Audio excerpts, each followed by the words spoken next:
নমস্কার। The mid summer নাইটে আপনাদের সবাইকে স্বাগত। আজ আপনারা শুনবেন ত্রৈলোক্যনাথ মুখোপাধ্যায়ের লেখা একটি ভুতুড়ে কাহিনী।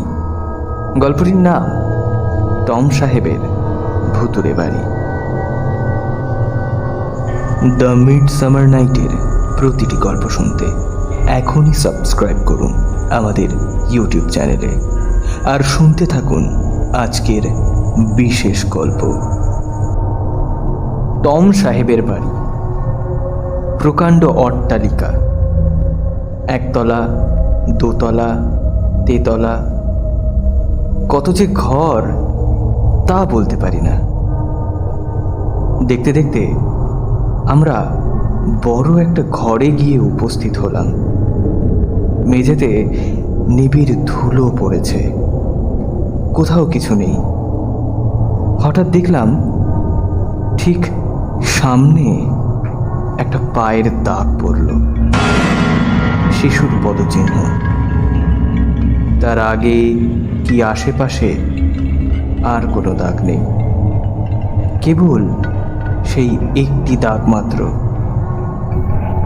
এগিয়ে গিয়ে সেই পদচিহ্নের ওপর আমার নিজের পা রাখলাম। অমনি ঠিক সেই সময় আমার সামনে আরেকটি পায়ের দাগ পড়ল। আমি আমার সঙ্গীর গা টিপলাম, সেও আমার গা টিপল। এইভাবে যতই যাই আগে ধুলোর ওপর, ততই একটা শিশুর পায়ের ছাপ পড়তে থাকে। কেবল এক পায়ের চিহ্ন, দুই পায়ের দাগ পড়ে না। ঘরের অপর প্রান্তে দেওয়ালের কাছে গিয়ে যখন দাঁড়ালাম, তখন আর দাগ পড়ল না। সঙ্গে সঙ্গে সেই ঘর থেকে বেরিয়ে আমরা অন্য ঘরগুলো দেখতে লাগলাম। ক্রমে একটা বড় ঘরে এগিয়ে বসলাম। তখন অনেক রাত হয়েছে। কে যেন একটা মোমবাতি জ্বালিয়ে আমার সামনে টেবিলের ওপর রাখল। সে আলোয় দেখলাম হঠাৎ করে ঘরের অন্য দিক থেকে একটা চৌকি যেন হাওয়ায় ভাসতে ভাসতে ঠিক আমার সামনে আসলো। আমি বলে উঠলাম, বাহ, এ কি? ক্রমেই দেখলাম সেই চৌকির ওপর কে যেন বসে আছে। মানুষের আকৃতি বটে, কিন্তু তার দেহ যেন খুব সূক্ষ্ম ধোঁয়া দিয়ে তৈরি। তখন সেই ঘর ছেড়ে আমরা দোতলায় গিয়ে উঠলাম। আমার শোয়ার ঘর দোতলায় ঠিক করা হয়েছিল, কিন্তু তখনও ঘুমানোর সময় হয়নি। সুতরাং এই তলার অন্যান্য ঘরগুলো ঘুরে ঘুরে দেখতে লাগলাম। একটা ছোট্ট ঘরের কাছে গিয়ে দাঁড়িয়ে আমার সঙ্গী বলল, এ কি হলো? এই ঘরের দরজা বন্ধ কেন? আমি এইমাত্র চাবি খুলে কপাট খুলে দিয়ে গিয়েছি। বিস্ময়ে দরজার দিকে চেয়ে আছি। এমন সময় কি আশ্চর্য, দরজাটা আস্তে আস্তে আপনি খুলে গেল। আমরা ঘরের মধ্যেই প্রবেশ করলাম। এক প্রকার অমানুষিক গন্ধে ঘর ক্রমে ভর্তি হতে লাগলো। এক প্রকার ভৌতিক ত্রাসে হৃদয় অবসন্ন হতে লাগলো। আশঙ্কা যেন কি তা বলতে পারি না। জীবনের প্রতিকূল কোনো একটা ভীষণ পদার্থ সেই ঘরে আছে, এই রূপ আমাদের মনে হতে লাগলো। সর্বনাশ! হঠাৎ যেন ঘরের দরজাটা একা একাই বন্ধ হয়ে গেল।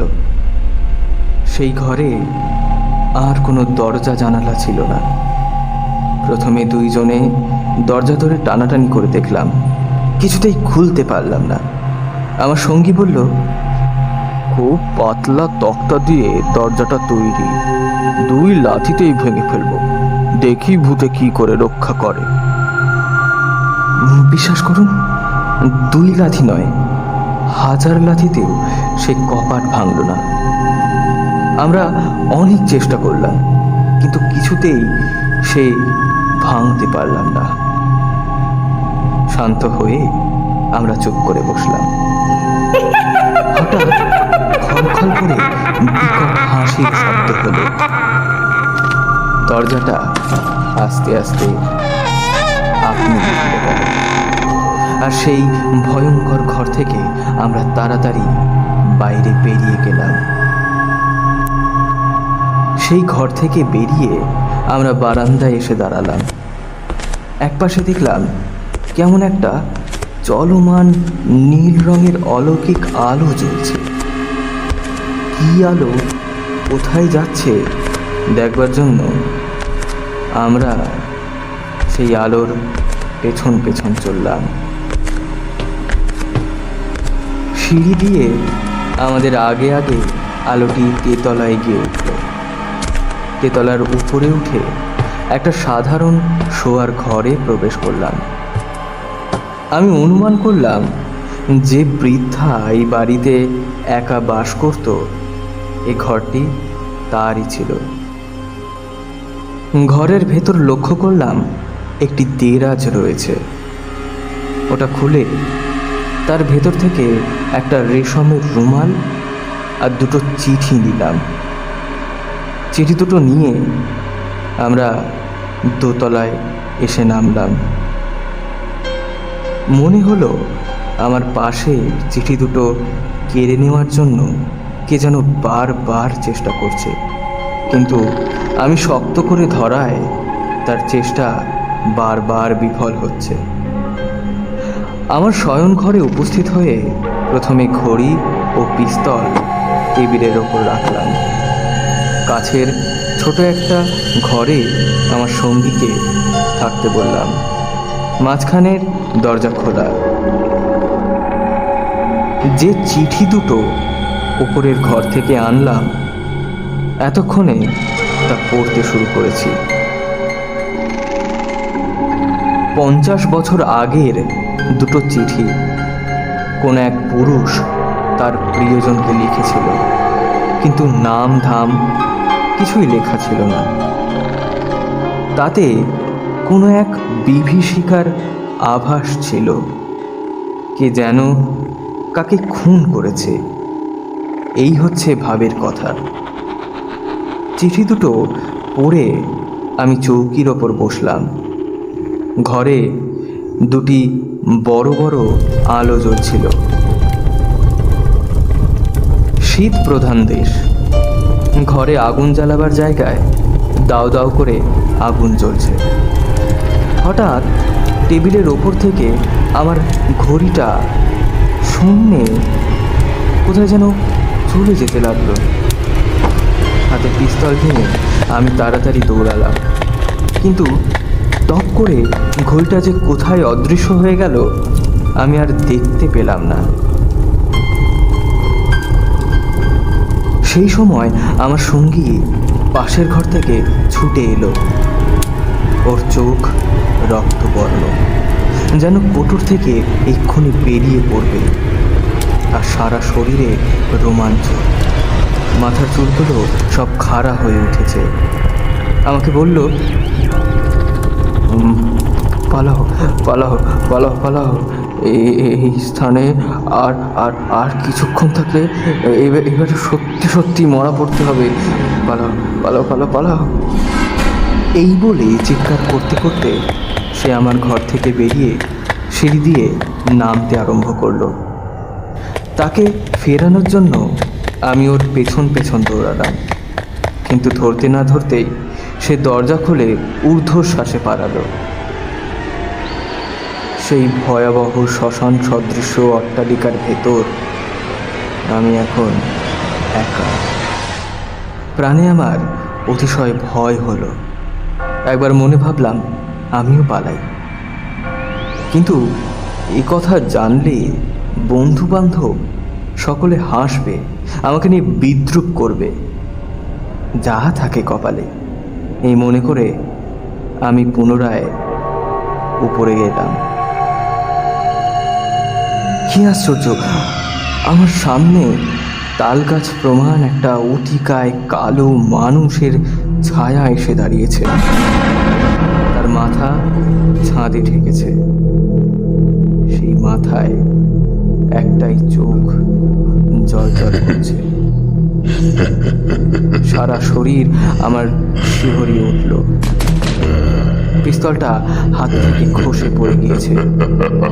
আমি সেটা ওড়াবার জন্য হাত বাড়ালাম। অসার ও অবশ হাত চলল না। আমি দাঁড়ানোর চেষ্টা করলাম, পাও অসার, পা উঠল না। চিৎকার করতে চেষ্টা করলাম, মুখ দিয়ে কথা বার হলো না। জ্ঞান হারাবার উপক্রম হলো। কিন্তু তখনও একটা চিন্তা শক্তি আমার মনে ছিল। ভাবলাম, যদি ভয় করি তাহলে নিশ্চয়ই আমি প্রাণ হারাবো। এটা ভেবে আমি অনেক চেষ্টা করে ধৈর্য ধরে বসলাম। ঘরের বাতি নিভল না। আগুন যেরকম জ্বলছিল সেরকমই জ্বলতে লাগলো। তবুও ঘর অন্ধকারে ঢেকে গেল। আমি ভাবলাম, যেমন করেই হোক ঘরে আলো রাখতেই হবে, অন্ধকার থাকলেই মারা পড়ব। আবার উঠতে চেষ্টা করলাম। এবার উঠতেও পারলাম। আস্তে আস্তে গিয়ে সামনের জানালাটা খুলে দিলাম। জ্যোৎস্না রাত। জানালাটা খুলে দিতেই অল্প অল্প চাঁদের আলো ঘরে এসে পড়ল। সেই আলোতে দেখলাম যে তালগাছ প্রমাণ কালো রঙের বিকট মূর্তিটা তখনও ঘরে সম্পূর্ণভাবে নেই। কেবল তার ছায়াটা একটা পাশে দাঁড়িয়ে আছে। পুনরায় গিয়ে চৌকিতে বসলাম। লাল রঙের গোলাকার আলো এখন ঘরের চারিদিকে ঘুরে বেড়াতে লাগলো। যে চৌকির ওপর চিঠি দুটো রেখেছিলাম তার নিচ থেকে ঠিক যেন জীবন্ত মানুষের রক্ত মাংসের হাতের মতো একটা স্ত্রীলোকের হাত বেরিয়ে এলো। তাড়াতাড়ি আমি সেই হাত ধরতে গেলাম। খপ করে চিঠি দুটো নিয়ে নিমেষের মধ্যে হাতটা অদৃশ্য হয়ে গেল। তারপর অন্ধকারে কতক্ষণ কেটে গেছে জানি না। মাঝে মাঝে গলাটা টিপে ধরার জন্য সেই হাতটা চেষ্টা করতে লাগলো। আমার ঘাড় ভেঙে দেওয়ার জন্য এগিয়েও আসতে লাগলো। সাহসে ভর করে আমি বারবারই সেই ভৌতিক হাত ঝেড়ে ফেলে দিতে লাগলাম।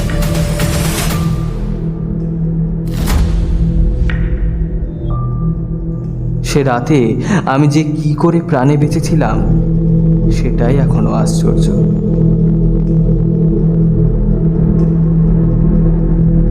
শুনছিলেন ত্রৈলোক্যনাথ মুখোপাধ্যায়ের লেখা ভুতুরে কাহিনী টম সাহেবের ভুতুরে বাড়ি। গল্প পাঠে আমি হিমু। আবহ পরিকল্পনা এবং পোস্টার ডিজাইনে দ্য মিডসামার নাইটের সদস্যরা। সবাই ভালো থাকবেন, ভয়ে থাকবেন। শুভরাত্রি।